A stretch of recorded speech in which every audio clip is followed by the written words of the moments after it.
Subscribe कीजिए हमारे YouTube channel Saxena CP classes को और बेल आइकन को प्रेस कीजिए हमारा लेटेस्ट एजुकेशनल वीडियो सबसे पहले देखने के। तो हेलो फ्रेंड्स, जय हिंद। एक बार फिर से बहुत बहुत स्वागत है आप सभी का आपके अपने YouTube channel Saxena CP classes में। दोस्तों, आज आपके लिए बाल विकास की हम सेकेंड वीडियो लेकर आए हैं। यकीन करिएगा, परीक्षा से पहले बिना देखे मत जाइएगा, क्योंकि बहुत ही ज़्यादा यहाँ से आप लोगों को लाभ मिलेगा। यकीनन मानिए, ये पेपर आउट वीडियो आप लोगों की होने वाली है। तो जितने भी लोग नए हैं, वीडियो को लास्ट तक देखिएगा। अगर वीडियो आप लोगों को पसंद आएगी तो वीडियो को लाइक और अपने दोस्तों के साथ शेयर ज़रूर करिएगा। चलिए दोस्तों, शुरू करते हैं। और पसंद आए तो दोस्तों शेयर ज़रूर करिएगा। आप लोगों के सामने पहला क्वेश्चन बाल विकास का है कि कोहलर यह सिद्ध करना चाहता था कि कोहलर यह सिद्ध करना चाहता था कि सीखना एक ऐसी स्थिति है जिसमें व्यक्ति पशु से श्रेष्ठ है, स्वायत्त यादृच्छिक क्रिया है, या परिस्थितियों के विभिन्न अंगों का प्रतिनिधिकरण है, या संज्ञानात्मक का संकार्य है। तो कोहलर ने क्या प्रूव करना चाहते थे दोस्तों? कि सीखना एक संज्ञानात्मक संकार्य है। क्या दोस्तों? संज्ञानात्मक संकार्य है। कोहलर ने अंतर्दृष्टि या सूझ को क्या दोस्तों उसका सिद्धांत को दिया था। दोस्तों चलिए आगे बढ़ते हैं। अगला क्वेश्चन आप लोगों के सामने है कि किसी भी नई भाषा को सीखने के लिए कहाँ से प्रारंभ किया जाना चाहिए। कह रहा है कि अगर कोई नई भाषा को सीखना चाहते हैं तो उसकी जो स्टार्टिंग है, शुरुआत है, वो कहाँ से करेंगे दोस्तों? अक्षरों व शब्दों के मध्य साहचर्य से, वाक्यों के निर्माण से, शब्दों के निर्माण से, या उपयुक्त में से कोई नहीं।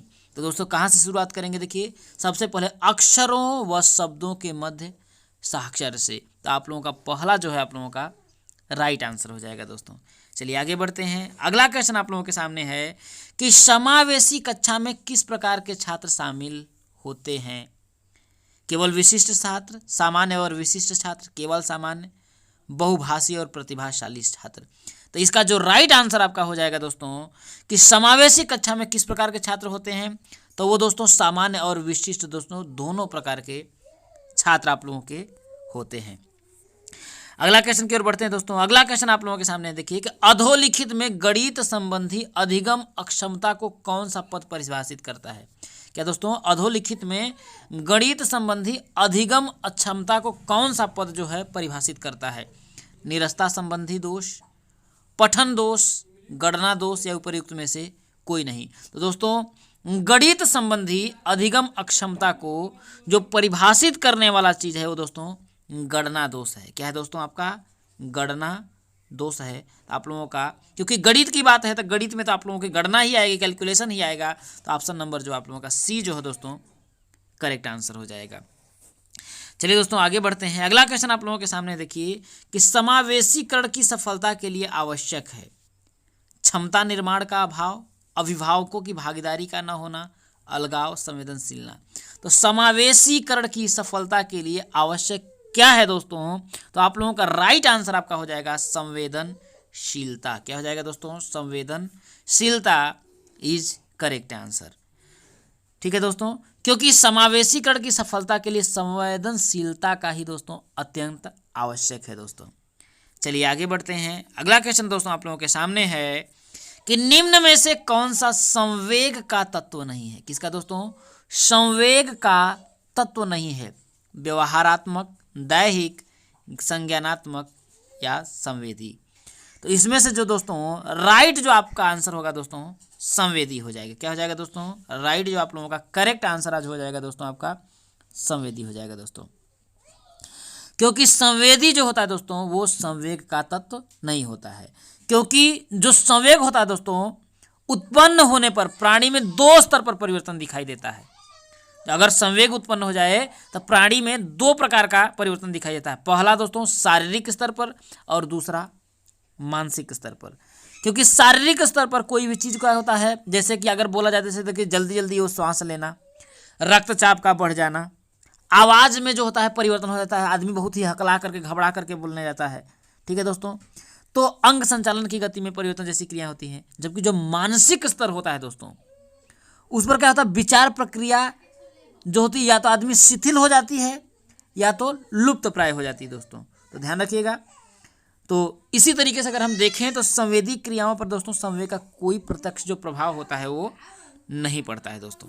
चलिए आगे बढ़ते हैं। अगला क्वेश्चन है दोस्तों आप लोगों के सामने, देखिए कि संज्ञानात्मक क्षेत्र का सही क्रम है। क्या दोस्तों? संज्ञानात्मक क्षेत्र का जो जो आप लोगों का सही क्रम क्या है? ज्ञान है, अनुप्रयोग, अवबोध, विश्लेषण, संश्लेषण, मूल्यांकन, या मूल्यांकन अनुप्रयोग, या ज्ञान अवबोध अनुप्रयोग। इसमें से क्या होगा दोस्तों? तो ध्यान रखिएगा दोस्तों कि जो बेंजामिन एस ब्लूम थे, मतलब कहने का मतलब जो ब्लूम थे दोस्तों, उन्होंने शिक्षण के उद्देश्यों को 3 क्षेत्रों में बांटा था दोस्तों। किसमें? 3 क्षेत्रों में बांटा था। कौन कौन सा? देखिए, एक संज्ञानात्मक क्षेत्र का बताया था, एक भावात्मक बताया था, और एक मनोगत्यात्मक क्षेत्र बताया था दोस्तों।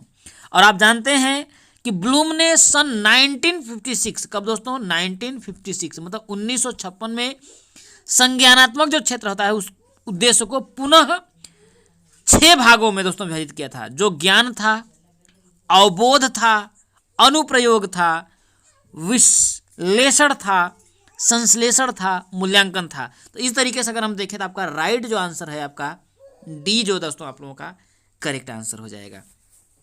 चलिए दोस्तों आगे बढ़ते हैं। अगला क्वेश्चन दोस्तों आपका कि निम्नलिखित में से कौन सा अक्षय शिक्षण की विशेषताएं नहीं है दोस्तों?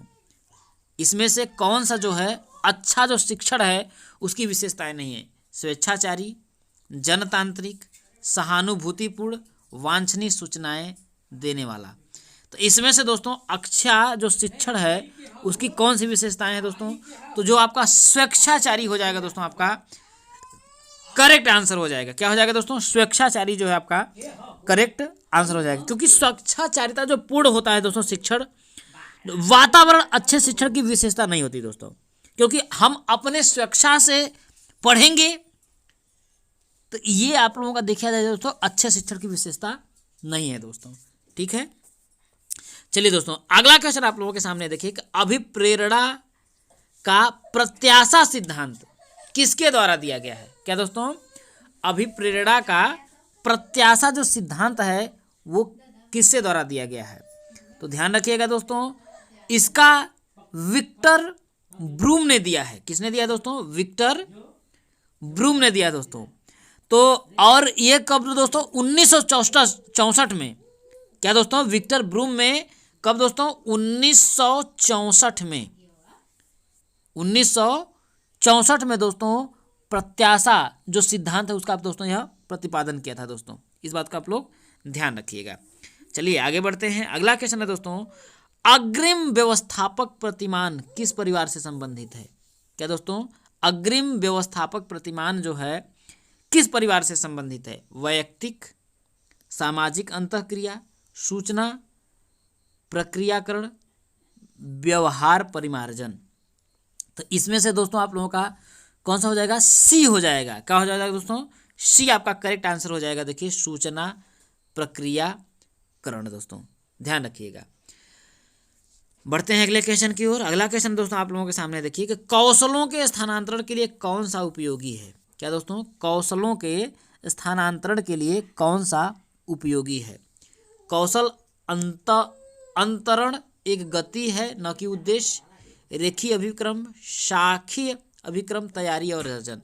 तो इसका जो करेक्ट आंसर आपका हो जाएगा दोस्तों यही हो जाएगा, कौशल अंतरण एक गति है न कि उद्देश्य है दोस्तों। ठीक है, क्योंकि कौशल को बोल सकते हैं ना किसी जटिल कार्य को आसानी से और दक्षता से करने की योग्यता के रूप में परिभाषित किया गया है। अगर हमारे अंदर कौशल है तो कठिन से कठिन जो कार्य है उसको हम आसानी से क्या कर सकते हैं दोस्तों? कर सकते हैं। चलिए दोस्तों अगला क्वेश्चन आप लोगों के सामने है दोस्तों, निम्न में से कौन सा शिक्षण का सूत्र नहीं है? सरल से कठिन की ओर, अनिश्चित से निश्चित की ओर, दृश्य से अदृश्य की ओर, निगमन से आगमन की ओर। तो इसका जो आप लोगों का राइट जो आंसर होगा दोस्तों निगमन से आगमन की ओर। क्या दोस्तों?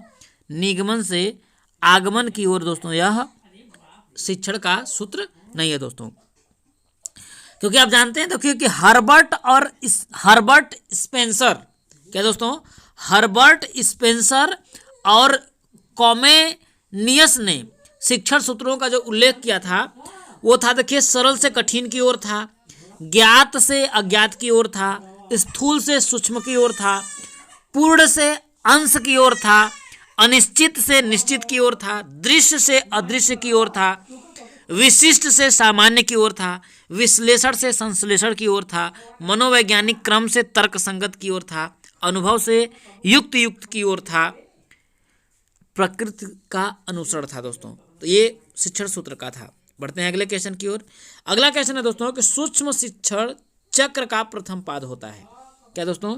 सूक्ष्म शिक्षण चक्र का जो प्रथम पाद क्या होता है दोस्तों? प्रतिपुष्टि, शिक्षण, योजना बनाना या प्रस्तावना। तो सूक्ष्म शिक्षण चक्र का प्रथम पाद ये होता है कि पहले आप क्या करें? योजना को बनाएं दोस्तों। क्या करें? सबसे पहले भाई योजना बनाएंगे तभी तो काम होगा। इसीलिए दोस्तों जो आपके ब्लूम हैं, क्या उनको बोलते हैं, देखिए, AW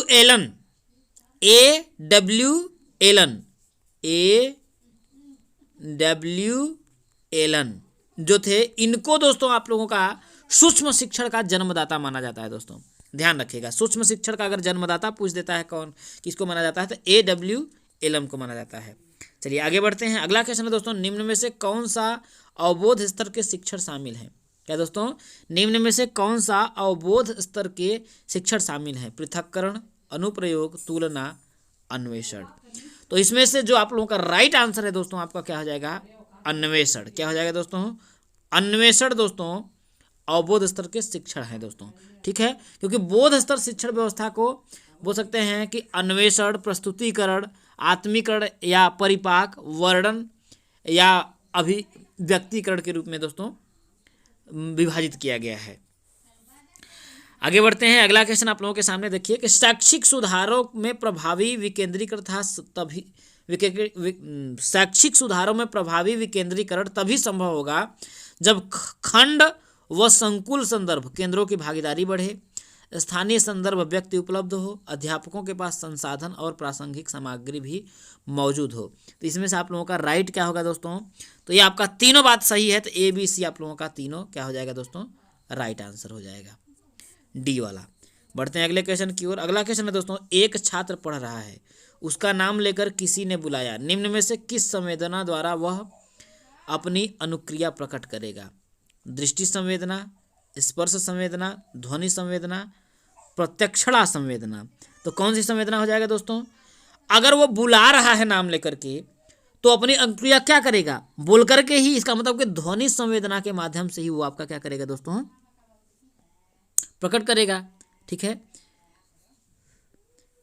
तो चलिए आगे बढ़ते हैं। अगला क्वेश्चन है आपका दोस्तों कि पियाजे के सिद्धांत के अनुसार प्राक संक्रियात्मक अवस्था की अवधि क्या है? क्या दोस्तों? पियाजे के सिद्धांत के अनुसार प्राक संक्रियात्मक अवस्था की जो अवधि है कितना है? 4 से 8 साल है, जन्म से 2 साल, 2 से 7 साल, 5 से 8 साल दोस्तों।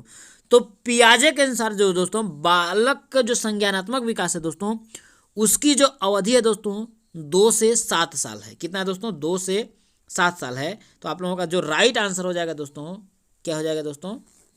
C हो जाएगा दोस्तों।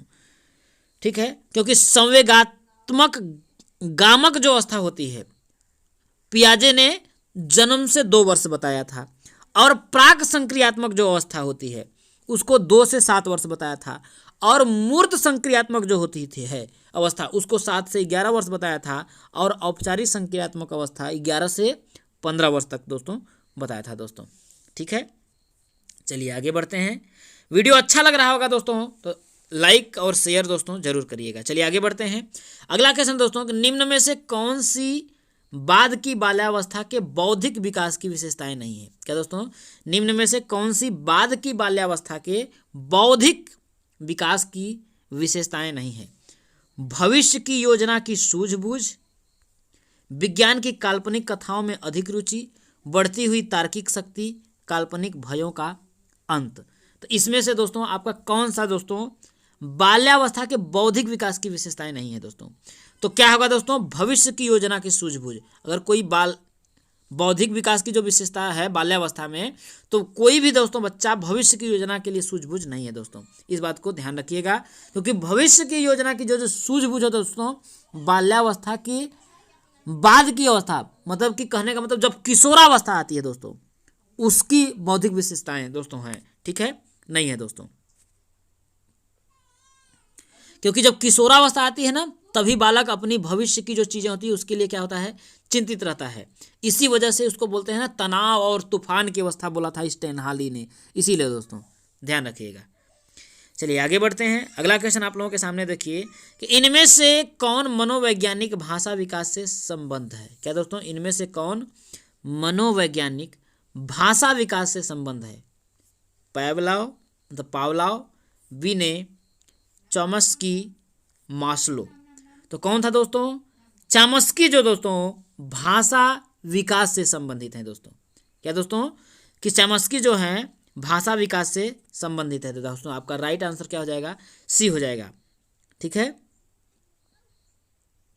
क्योंकि दोस्तों चॉम्स्की जो थे, इन्होंने माना था कि प्रत्येक जो मानव है, शिशु में व्याकरण की जो संरचनाओं का एक अंतर्निहित एवं जन्मजात दोस्तों खाता होता है दोस्तों, जिसे बोलते हैं सार्वभौम व्याकरण की संज्ञा दी इन्होंने दिया था।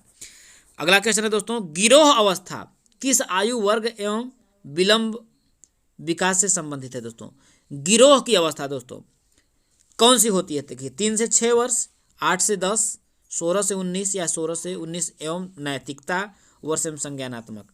तो इसमें से जो आप लोगों का जो राइट आंसर हो जाएगा दोस्तों, गिरोह की जो अवस्था है दोस्तों, वो आपका क्या हो जाता है, देखिए 8 से 10 साल। कहने का मतलब आपका राइट आंसर क्या हो जाएगा दोस्तों, सी हो जाएगा। क्या हो जाएगा दोस्तों, राइट जो आंसर है 8 से 10 वर्ष एवं सामाजिकरण दोस्तों।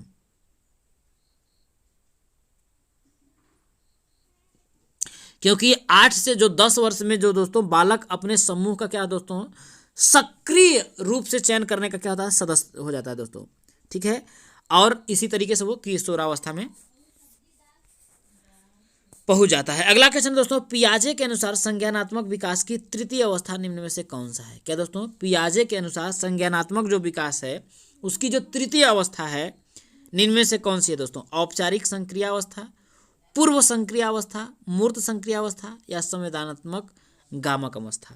तो इसमें से कौन सा हो जाए दोस्तों, कि पियाजे के अनुसार पूछ रहा है संज्ञानात्मक विकास की तृतीय अवस्था दोस्तों, तो मूर्त संक्रियात्मक अवस्था। कौन सी दोस्तों, मूर्त संक्रियात्मक अवस्था आप लोगों का हो जाएगा दोस्तों। अगर पूछा जाए दोस्तों मूर्त संक्रियात्मक अवस्था कब से कब तक होती है दोस्तों, तो 7 से आप लोगों का क्या हो जाएगा दोस्तों, 7 से 11 वर्ष तक होती है। क्या दोस्तों, मूर्त संक्रियात्मक अवस्था 7 से 11 वर्ष तक होती है। चलिए आगे बढ़ते हैं। अगला क्वेश्चन आप लोगों के सामने दोस्तों, कि निम्न में से अधिगम में योगदान देने वाले मनोवैज्ञानिक कारकों में कौन सा शामिल नहीं है। क्या दोस्तों, निम्न में से अधिगम में योगदान देने वाले मनोवैज्ञानिक कारकों में कौन सा शामिल नहीं है। अधिगम की इच्छा, प्रेरणा, रुचि, विषय वस्तु का स्वरूप। तो क्या है दोस्तों, मनोवैज्ञानिक कारकों में कौन सा आपका दोस्तों शामिल नहीं है। तो जो इसका राइट आंसर होगा आपका दोस्तों डी हो जाएगा, विषय वस्तु का स्वरूप। क्या दोस्तों, विषय वस्तु का जो स्वरूप है आप लोगों का राइट आंसर है दोस्तों, ठीक है। क्योंकि ये जो है मनोवैज्ञानिक कारकों में दोस्तों शामिल नहीं है। अगला क्वेश्चन दोस्तों आपके सामने है, देखिए निम्न में से सामाजिक मूल्य कौन सा है दोस्तों। सामाजिक मूल्य, सहायता परक व्यवहार, प्राथमिक लक्ष्य, मूल प्रवृत्ति, आक्रामकता की आवश्यकता, आक्रामकता की आवश्यकता। तो इसमें से आपका दोस्तों सामाजिक मूल्य जो है आपका कौन सा नहीं है दोस्तों। तो सामाजिक मूल्य कौन सा दोस्तों, आपका सहायता परक जो व्यवहार है दोस्तों वो आप लोगों का सामाजिक मूल्य दोस्तों आपका नहीं है दोस्तों, ध्यान रखिएगा दोस्तों, ठीक है। चलिए आगे बढ़ते हैं अगले क्वेश्चन की ओर। अगला क्वेश्चन है दोस्तों कि पश्च अन्वेषण तथा साधन साक्ष्य विश्लेषण निम्न में से किसके उदाहरण है। क्या दोस्तों, पश्च अन्वेषण तथा साधन साक्ष्य विश्लेषण निम्न में से किसके उदाहरण है। स्वतः शोध, एल्गोरिदम, मानसिक वृत्ति या प्रकार्यात्मक स्थिरता। तो ध्यान रखिएगा दोस्तों, ये जो है आपका दोस्तों स्वतः जो शोध है यह दोस्तों साधन साक्ष्य पश्च जो अन्वेषण और साधन साक्ष्य विश्लेषण है, ये स्वतः शोध का क्या दोस्तों आपका उदाहरण रहता है। ऑप्शन नंबर क्या हो जाएगा आपका ए, जो दोस्तों आपको का राइट आंसर हो जाएगा दोस्तों। ठीक है, क्योंकि जो स्वतः शोध होता है दोस्तों, इस विधि में जो व्यक्ति होता है, समस्या का जो समाधान होता है करने के लिए सभी जो विकल्प होते हैं उनको नहीं ढूंढता है दोस्तों, बल्कि यह क्या करता है, उन्हीं विकल्पों को का चयन करके समस्या समाधान करने की क्या करता है, कोशिश करता है। चलिए आगे बढ़ते हैं। अगला क्वेश्चन आप लोगों के सामने है, सीखने के वक्र अभ्यास द्वारा सीखने की मात्रा, गति और प्रगति की सीमा को ग्राफ पर प्रदर्शित करते हैं, यह किसने कहा था दोस्तों।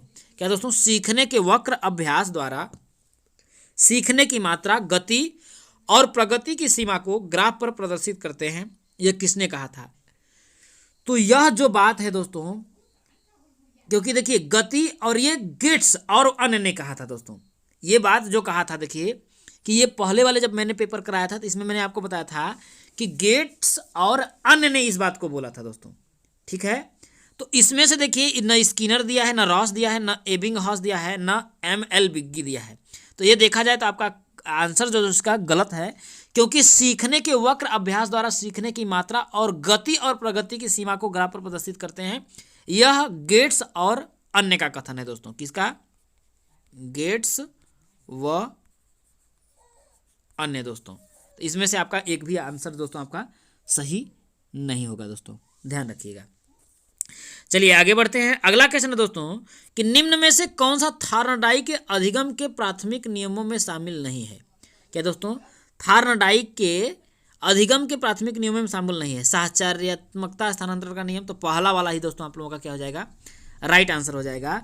क्योंकि थार्नडाइक ने मुख्य 3 नियम दिए थे। पहला दिया था उन्होंने अभ्यास का नियम दिया था दोस्तों, दूसरा प्रभाव का नियम दिया था और तत्परता का नियम दिया था। तो यही आप लोगों का देखिए ये दोनों है, अभ्यास, प्रभाव और तत्परता का नियम। तो उसमें दोस्तों आपका ये जो ए वाला है, साहचर्यात्मकता स्थानांतरण का जो नियम है, ये दोस्तों नहीं है दोस्तों। ठीक है, ये जो है दोस्तों आपका बोल सकते हैं ना गौड़ नियम है। गौड़ नियम जैसे बहु अनुक्रिया का नियम है, मनोवृत्ति का नियम है, आंशिक क्रिया का नियम है, सादृश्यता का नियम है और साहचर्यात्मकता रूपांतरण का नियम है। ठीक है, तो वो आप लोगों का है। तो यहाँ पर साहचर्यात्मकता स्थानांतरण है, जबकि वहाँ पर रूपांतरण है दोस्तों, ध्यान रखिएगा। चलिए आगे बढ़ते हैं। अगला क्वेश्चन है दोस्तों, अनुकूलित अनुक्रिया सिद्धांत किसके अनुकूलन पर बल देता है। क्या दोस्तों, अनुकूलित अनुक्रिया सिद्धांत किसके अनुकूलन पर बल देता है। तर्क पर, व्यवहार पर, चिंतन पर, अभिप्रेरणा पर। तो ध्यान रखिएगा दोस्तों, यह जो है दोस्तों अनुकूलित अनुक्रिया जो सिद्धांत है दोस्तों, वो किस पर बल देता है, देखिए व्यवहार पर बल देता है। तो राइट आंसर आपका क्या हो जाएगा दोस्तों, बी आप लोगों का करेक्ट आंसर हो जाएगा।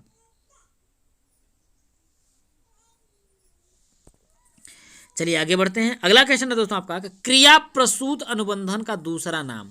क्या दोस्तों, क्रिया प्रसूत अनुबंधन का दूसरा नाम क्या है।